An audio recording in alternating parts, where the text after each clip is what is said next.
Number 7 है उसके ऊपर हमने डिस्कशन करनी है। क्या कह रहा है कि show that the parametric equations, कि आपके पास कोई पैरामीट्रिक इक्वेशंस है। तो बेटा हम लोग क्या करते हैं कि सबसे पहले इस क्वेश्चन को सॉल्व करने से पहले बेटा हम लोग पैरामीट्रिक इक्वेशन के ऊपर डिस्कशन कर लेते हैं। बेसिकली बेटा पैरामीट्रिक इक्वेशंस क्या होती हैं आपके पास, कि जो आपके पास x और y है, x आपके पास इंडिपेंडेंट वेरिएबल है और y आपके पास बेटा क्या है, डिपेंडेंट वेरिएबल है। अगर वो किसी थर्ड वेरिएबल के ऊपर डिपेंड कर जाए, जो x है वो भी किसी थर्ड वेरिएबल के ऊपर डिपेंड कर जाए, बेटा जो y है वो भी आपके पास क्या है, किसी थर्ड वेरिएबल के ऊपर डिपेंड कर जाए, तो ऐसी इक्वेशंस को हम क्या कहते हैं, हमारे पास क्या है, पैरामीट्रिक इक्वेशन। अगर बेटा वो दोनों के दोनों, जैसे आप देख लेंगे ये जो x है, ये x किसके ऊपर डिपेंड कर रहा है बेटा, t के ऊपर डिपेंड कर रहा है। ये जो y है, y किसके ऊपर डिपेंड कर रहा है बेटा, t के ऊपर डिपेंड कर रहा है। अगर दोनों के दोनों फंक्शन बेटा हमारे पास किसी थर्ड वेरिएबल के ऊपर डिपेंड कर जाए, तो ऐसे फंक्शंस को हम क्या कहते हैं, हमारे पास क्या है, पैरामीट्रिक फंक्शन है। तो इसी के अकॉर्डिंग बेटा ये जो सा हमारी डिस्कशन आगे जो क्वेश्चन नंबर 7 एक नया कॉन्सेप्ट है, मैंने सोचा आपको पैरामीट्रिक इक्वेशन की डेफिनेशन भी क्लियर कर दूं और साथ में पैरामीट्रिक फंक्शन के अकॉर्डिंग बता दूं कि हमारे पास क्या होता है।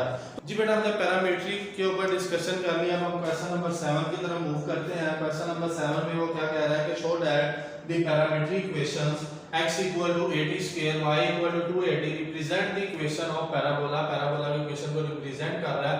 आपने बेटा क्या करना है कि ये आपके पास पैरामीट्रिक इक्वेशंस है, आपने इसको प्रूव करना है कि ये इसी की पैरामीट्रिक इक्वेशंस है आपके पास।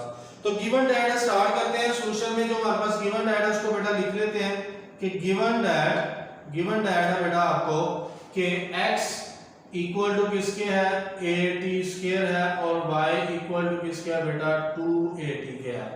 और दिस इंप्लाइज दैट, जो आपने बेटा कहना है कि दोनों जो पैरामीट्रिक इक्वेशंस है वो इस पैराबोला की पैरामीट्रिक इक्वेशन है, इसके इक्वल आपने प्रूव करना है।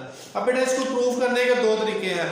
एक तो तरीका ये है कि आप क्या करेंगे, ये जो आपको x और y की वैल्यूज गिवन है आप इसको इसके अंदर पुट कर दें। पुट करने के बाद बेटा अगर left hand side equal to right hand side आ जाती है तो आप कह देंगे ये इसी की पैरामीट्रिक इक्वेशन है। दूसरा तरीका कार ये है कि अगर आप थोड़ा सा यहां पर गौर करें तो आपके पास बेटा ये जो आपको गिवन है ये वाला, इसके अंदर बेटा आपके पास t वेरिएबल नहीं इन्वॉल्व है। मींस कि अगर आप देखें यहां पर बेटा आपके पास थर्ड एक वेरिएबल इन्वॉल्व है जो कि क्या है, t है, लेकिन यहां पर बेटा आप देखें यहां पर y और x की फॉर्म में आपके पास इक्वेशन गिवन है।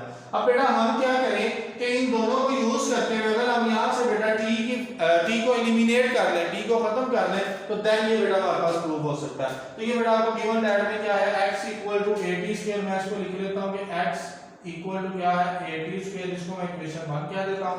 और बेटा आपके पास y = क्या है, 280, ये आपके पास बेटा क्या आ जाएगी, इक्वेशन नंबर 2। यहां से बेटा क्या करें कि t की वैल्यू निकालें। t की वैल्यू बेटा आपके पास दिस इंप्लाइज दैट क्या आ जाएगी कि y/2a।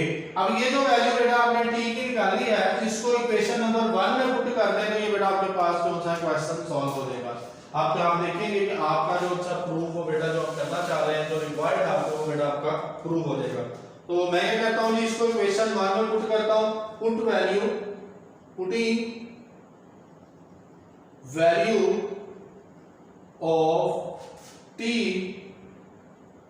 इन इक्वेशन किसमें, 1 में बेटा पुट करते हैं। 1 इक्वेशन आपके पास क्या है, x = a t स्क्वायर और t की बेटा वैल्यू आपके पास क्या है, y/2a।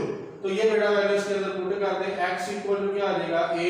अब t की जगह पे आपने बेटा क्या पुट कर देना, y/2a और होल का आपके पास क्या आ जाएगा, स्क्वायर आ जाएगा। तो x = किसके आ जाएगा, a y²/4a²। y का आपको पता है कि स्क्वायर आपके पास y² आ जाएगा, 2 का स्क्वायर बेटा आपके पास 4 होता है और a का अगर आप स्क्वायर लेंगे तो आपके पास क्या आ जाएगा, a²। अब बेटा ये देखिए ये a जो सा है, इस a स्क्वायर a से जो सा कैंसिल हो जाएगा। ओवर में बेटा आपको क्या गिवन है कि 4a। x = किसके है कि y²/4a। ये बेटा यहां पे डिवाइड हो रहा है, दूसरी साइड पर जाकर क्या हो जाएगा, मल्टीप्लाई। तो दिस इंप्लाइज दैट बेटा आपके पास y² किसके आ जाएगा, 4ax के इक्वल आ जाएगा। तो बेटा अगर आप देखें यही हमने जो सा है प्रूफ करना था। तो नीचे बेटा आप लोग लिख दें हेंस प्रूफ जी। उसके बाद अब हम लोग क्या करते हैं, इसका सेकंड पार्ट जो सा बेटा वो स्टार्ट करते हैं। सेकंड पार्ट आपको गिवन है कि आपके पास x = क्या है, a cos θ, y equal to क्या है b sin theta represent the equation of ellipse. वो कह रहा है कि ये जो आपके पास पैरामीट्रिक फंक्शंस गिवन है ये एलिप्स की इक्वेशन इसको रिप्रेजेंट करते हैं। तो वही सेम बात बेटा के दो तरीके हैं। एक तो आपके पास क्या है कि आप इसके अंदर x और y की वैल्यू पुट कर दे तो बेटा आपके पास उसके अकॉर्डिंग आंसर आ जाएगा। दूसरा तरीका क्या है कि इन दोनों को यूज करते हुए बेटा इसको प्रूव करें। तो हम क्या करते हैं कि इन दोनों को यूज करके बेटा इसके इक्वल प्रूव करते हैं। तो सबसे पहले बेटा आप सेकंड पार्ट में क्या लिखेंगे, गिवन दैट कि आपको गिवन क्या है, गिवन दैट आपके पास गिवन है बेटा x इक्वल टू क्या है a cos थीटा और y बेटा आपके पास क्या गिवन है कि b sin थीटा। तो सिंपल सी बात है कि बेटा जो जो यहाँ पर हो रहा है वही सेम काम हम यहाँ पर करते जाएंगे। यहाँ पर क्या हो रहा है, उसने क्या कहा कि x का स्क्वायर होना चाहिए तो हम क्या कर देंगे x का स्क्वायर ले लेंगे। ओवर में क्या होना चाहिए a स्क्वायर होना चाहिए, इसी तरह बेटा दरमियान में प्लस का साइन होना चाहिए, y का स्क्वायर होना चाहिए और ओवर में b स्क्वायर होना चाहिए। तो इक्वल टू किसके आपके पास आंसर आएगा, 1 के इक्वल आएगा। तो स्टार्ट करते हैं जी, इसको सबसे पहले उस शेप में बनाने की कोशिश करते हैं। तो बेटा मैं क्या करता हूँ कि ये x यहाँ पे मल्टीप्लाई हो रहा है, अगर इसको मैं दूसरी साइड पर ले जाऊँ तो ये बेटा क्या हो जाएगा, हमारे पास डिवाइड हो जाएगा। तो आप इसको लिख सकते हैं कि x over a equal to किसके आपके पास cos थीटा के इक्वल है। उसके बाद बोथ साइड पर स्क्वायरिंग कर लें, taking square on both sides. हम क्या कर रहे हैं बेटा, बोथ साइड पर स्क्वायर ले रहे हैं। तो आपके पास क्या आ जाएगा, x का स्क्वायर ओवर a का स्क्वायर इक्वल टू किसके हो जाएगा, cos स्क्वायर थीटा। पर डायरेक्ट उसका बेटा क्या कर लिया, स्क्वायर ले लिया। इसी तरह बेटा आप इस दूसरी जो इक्वेशन है, ये इक्वेशन नंबर 1 है बेटा आपके पास, इसको आप इक्वेशन नंबर 2 कह दें। अब बेटा इक्वेशन 2 को यूज करते हुए आप इसको लिख लें कि y over b equal to किसके आ जाएगा आपके पास, sin थीटा के इक्वल आ जाएगा।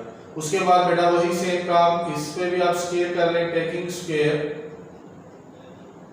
ऑन बोथ साइड, दोनों साइड पर बेटा स्क्वायर ले लें। आपके पास यहाँ पर क्या आ जाएगा, y square over b square equal to किसके हो जाएगा, sin स्क्वायर थीटा के इक्वल हो जाएगा।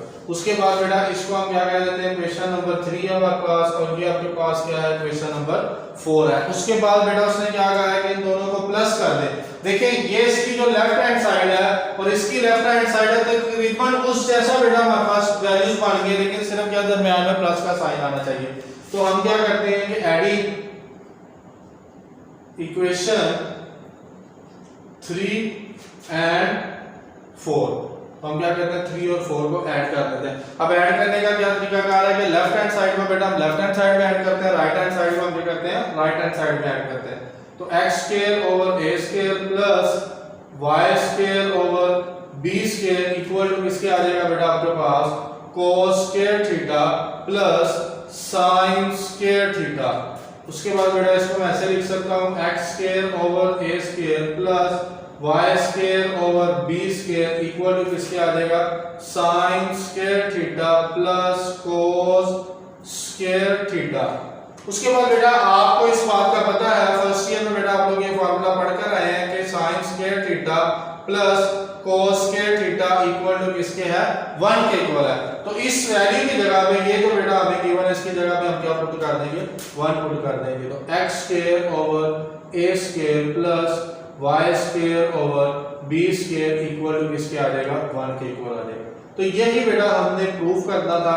तो आप बेटा नीचे लिख दें हेंस प्रूफ, कि जो बेटा हमें रिक्वायर्ड था, जो हम प्रूफ करना चाह रहे थे वो हमने क्या कर लिया, इसको प्रूफ कर लिया।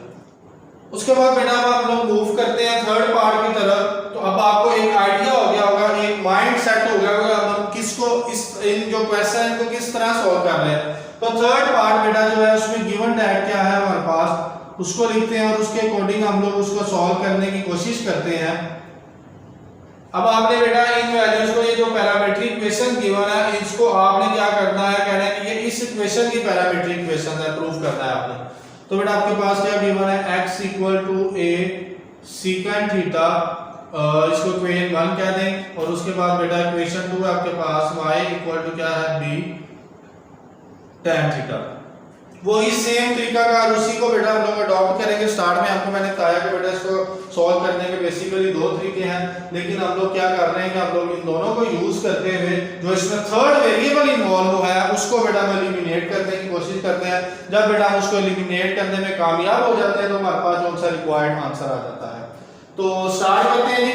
आपके पास जो फर्स्ट इक्वेशन गिवन है उसको बेटा मैं ऐसे लिख लेता हूं, x over a equal to किसके आ जाएगा, सीकेंट थीटा के। और बेटा ये आपके पास जो सेकंड है उसमें से आप क्या कर लेंगे, इसको लिख ले y over b equal to किसके आ गया आपके पास, tan थीटा के। यहां पे इसको सेकंड लिखते हैं। उसके बाद बेटा हमें क्या चाहिए, स्क्वायर चाहिए। तो स्क्वायर कर लेते हैं, टेकिंग स्क्वायर उसी तरह लास्ट क्वेश्चन की तरह है कि taking square on both side, हम क्या करेंगे बेटा, बोथ साइड पर स्केलिंग कर लेंगे। तो आपके पास क्या आ जाएगा, x स्क्वायर और a स्क्वायर इक्वल टू किसके आ जाएगा, सीकेंट स्क्वायर थीटा। इसी तरह बेटा इसका भी हम लोग पैरेलल लेकर चल रहे हैं, तो इसको भी बेटा हम लोग ऐसे ही टेकिंग स्क्वायर कर लेते हैं ऑन बोथ साइड। ये बेटा आपके पास क्या आ जाएगा, y square over b square equal to किसके है, tan स्क्वायर थीटा के इक्वल है। ये बेटा आपको गिवन है। उसके बाद अब हमने क्या करना है कि हमने इन दोनों को सब्ट्रैक्ट करना है। पहले वाले क्वेश्चन में, पीछे वाले क्वेश्चन में हमने क्या किया कि बेटा इन दोनों को ऐड किया, सम अप किया। यहां पर बेटा हमने क्या करना है, इन दोनों को सब्ट्रैक्ट करना है। तो इसको बेटा मैं क्वेश्चन नंबर 3 कह देता हूं, इसको बेटा मैं क्वेश्चन नंबर 4 कह देता हूं।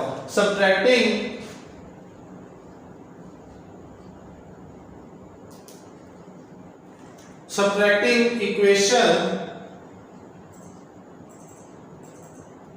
4 फ्रॉम इक्वेशन 3। तो ये बेटा आपके पास क्या आ जाएगा कि x square over a square minus y square over b square equal to किसके आ जाएगा, secant square theta minus tan square theta. अब इस बात का भी आपको बताया कि बेटा 1 plus tan square theta equal to किसके होता है आपके पास, सीकेंट स्क्वायर थीटा के equal. 1 plus tan square theta equal to किसके आ गया, सीकेंट थीटा के इक्वल आ गया। अब बेटा यहां से सॉरी स्क्वायर आएगा, यहां से दूसरी साइड पर चल जाएगा, 1 इक्वल टू क्या आ जाएगा आपके पास, secant square theta minus tan square theta. तो आप लोग बेटा देख सकते हैं कि ये किसके इक्वल है, 1 के इक्वल है। तो इसकी वैल्यू की जगह पे हम लोग क्या पुट कर देंगे, 1। x square over a square minus y square over b square equal to किसके आ जाएगा, 1 के इक्वल आ जाएगा। तो यही बेटा हमारा रिक्वायर्ड था, जो हमने बेटा इसको प्रूव करना था। तो आप नीचे क्या लिख देंगे, हेंस प्रूव।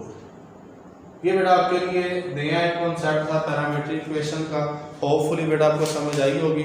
अगर बेटा किसी बात की समझ ना आई हो तो आप मेरे से डिस्कशन कर सकते हैं। Thank you very much.